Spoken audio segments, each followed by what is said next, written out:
As of today, June 30th, 2026, the 7 most valuable tech companies on Earth have collectively lost $2.3 trillion in market value this month alone. Microsoft is down 20% in June. Nvidia is down 13%. Apple and Amazon are both down around 8%. Not because anything broke. Not because of a scandal or a fraud or a product recall. Because investors finally started asking a question nobody wanted to answer. Where is the money? You've spent $700 billion building AI infrastructure this year. That's a 70% jump from last year, which was already a record. So where is the revenue that's supposed to justify all of it? And the answer, right now, as of the last quarter anyone can see numbers for, is that only 3% of American households are currently paying for any AI service at all. 3%. That's the consumer adoption number sitting underneath a $700 billion spending spree. By the time this video ends you'll understand exactly why the smartest investors on Wall Street spent the last 30 days selling off the companies everyone told them to hold forever. To understand what's happening right now you need to understand what the Magnificent Seven actually is, because the name is a marketing term that got treated like a financial category. 7 companies: Microsoft, Nvidia, Alphabet, Apple, Meta, Tesla, and Amazon. They got grouped together because they all went up together during the AI boom that started in 2023. When ChatGPT launched and the world suddenly understood what large language models could do, investors poured money into anything that had a credible AI story. These 7 companies had the most credible stories and the most existing infrastructure. So they all went up. And up. And up. From early 2023 to the start of 2026, the combined gains for these 7 companies were genuinely historic. Nvidia alone went from a market cap of around $300 billion in early 2023 to over $5 trillion by mid-2026. Microsoft crossed $4 trillion. The entire group at peak was worth somewhere around $25 trillion combined, which is more than the entire GDP of every country on Earth except the United States and China. 7 companies. Worth more than every economy on the planet except 2. That was the AI trade. Here's what that trade was actually built on. The thesis, the reason investors kept buying these stocks as they went up, was a chain of logic that looked airtight for about 2 years. Step 1. AI is real and it's going to change everything. Step 2. Running AI requires enormous amounts of compute. Step 3. These 7 companies either make the compute or sell access to it. Step 4. Whoever controls the compute controls the future. Therefore, buy the 7 companies that control the compute. And for a while, the numbers backed it up. Nvidia's revenue grew at triple-digit percentages. Microsoft's Azure cloud division kept beating expectations. Google's AI products were adding real users. The story and the numbers were telling the same story. Until June 2026, when they started telling different ones. What changed is that investors started doing what they probably should have been doing for 2 years, looking at the actual capital expenditure numbers against the actual revenue numbers coming back. The 4 biggest spenders inside the Magnificent Seven, Amazon, Microsoft, Alphabet, and Meta, are on pace to spend somewhere between $700 and $725 billion on AI infrastructure in 2026 alone. To put that in perspective, $700 billion is more than the entire annual defense budget of the United States. These 4 companies are spending more building out AI infrastructure this year than America spends on its military. And the return on that spending, measured in free cash flow, the actual cash a company generates after it pays for everything it needs to operate and invest, is projected to drop 91% for the group in 2026. 91%. Net income is actually going up. Profits on paper look fine. But the cash is gone. It went into servers and chips and data center, real estate and power infrastructure. And investors, who ultimately care about cash, started doing that math. The number that keeps showing up in analyst notes right now is 3%. That's the percentage of American households currently paying for any AI product or service. 3 out of every 100. Microsoft has Copilot embedded across its entire product suite and is charging businesses extra for it. Google has Gemini everywhere.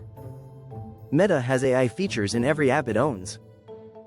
Apple has Apple Intelligence built into the operating system. And still, 3% of households have opened their wallets for any of it. The enterprise side is better. Oz grew 28% in Q1 2026. Microsoft's commercial cloud revenue is strong. Companies are genuinely paying for AI tools. But enterprise revenue alone, even growing at those rates, cannot justify spending $700 billion a year on infrastructure. The math only works if consumers eventually start paying too. And the consumer adoption curve is moving a lot slower than the infrastructure build-out. This is the specific moment the AI trade has been dreading. The moment where investors stop accepting, trust the long-term story, and start asking, show me the numbers. It's the same moment that happened with every major technology build-out in history.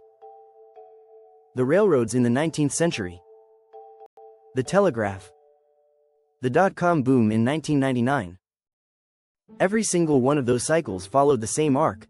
A real technology emerges that genuinely changes things. Capital floods in faster than the revenue can follow. Valuations overshoot. And then at some point, a correction happens that separates the companies that were actually capturing economic value from the ones that were just participating in the narrative. The dot-com comparison is the one that keeps showing up in analyst notes right now, and it's worth being specific about why it's both accurate and incomplete.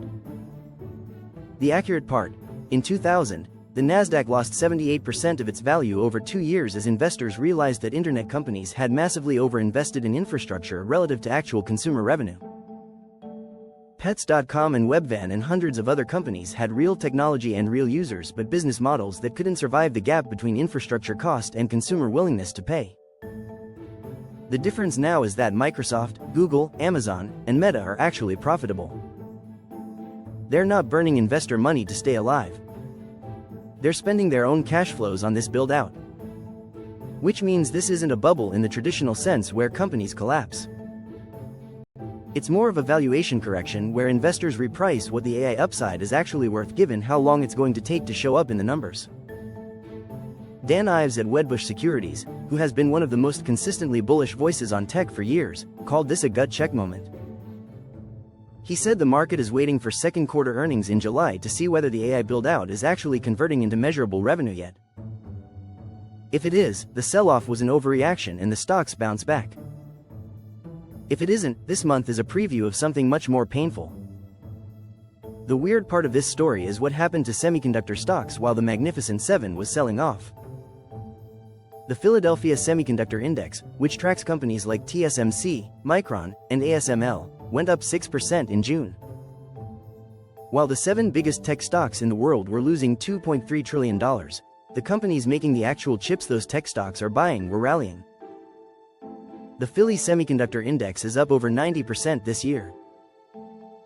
Compare that to the Magnificent Seven, which is down 3.4% on the year now. The divergence is telling you something very specific. TSMC, the Taiwanese company that manufactures the most advanced chips on Earth, doesn't care whether Microsoft's Copilot product ever reaches mass consumer adoption. They've already been paid. Micron, which makes the memory chips that go inside every AI data center, gets paid the moment Amazon orders more servers. Not when those servers eventually generate revenue. ASML, the Dutch company that makes the machines that make the chips, is sold out of its most advanced equipment into 2028. It doesn't matter to them whether the AI apps built on those chips find a mass market or not. They've already sold the equipment. What this tells you is that investors haven't stopped believing in AI. They've stopped believing that the 7 biggest buyers of AI infrastructure are the ones who will capture the economic upside of it. The value is accruing to the suppliers, not the consumers. TSMC gets paid whether Microsoft's AI products work or not. Nvidia gets paid whether Meta's AI generates meaningful consumer revenue or not. The chip companies are selling shovels in a gold rush.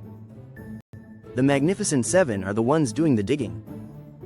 And right now investors are starting to wonder whether there's actually gold down there, or whether someone just told everyone there was to sell them more shovels. There's a version of this story where everything works out fine. Q2 earnings come in strong in July. Enterprise AI adoption keeps accelerating. Consumer adoption catches up.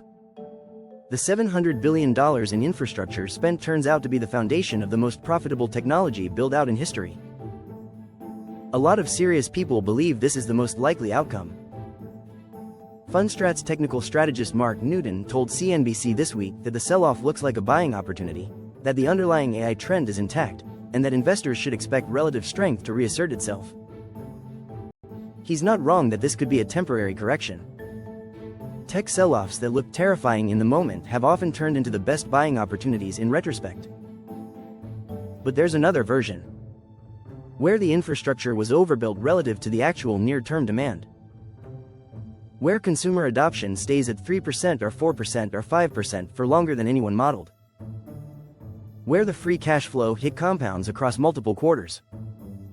Where the companies that built their entire market cap on being the picks and shovels of the AI economy find out that being the picks and shovels is actually less profitable than they thought.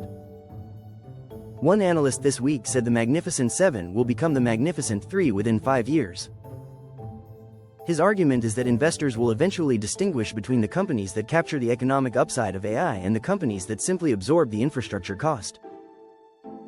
And only a handful of today's seven will end up on the right side of that line. Right now, today, $2.3 trillion has been erased from the 7 companies that spent the last 3 years being called the most important stocks in the history of the American market. Not because the technology stopped working. Not because the companies stopped growing. Because $700 billion went out the door this year to build something that only 3% of households are paying to use. The earnings calls in July are going to be the most watched in tech history. Every CFO at every one of these companies is going to have to answer the same question on those calls. You spent all of this money. Where is our return? Rise and ruin will be watching every single one of them.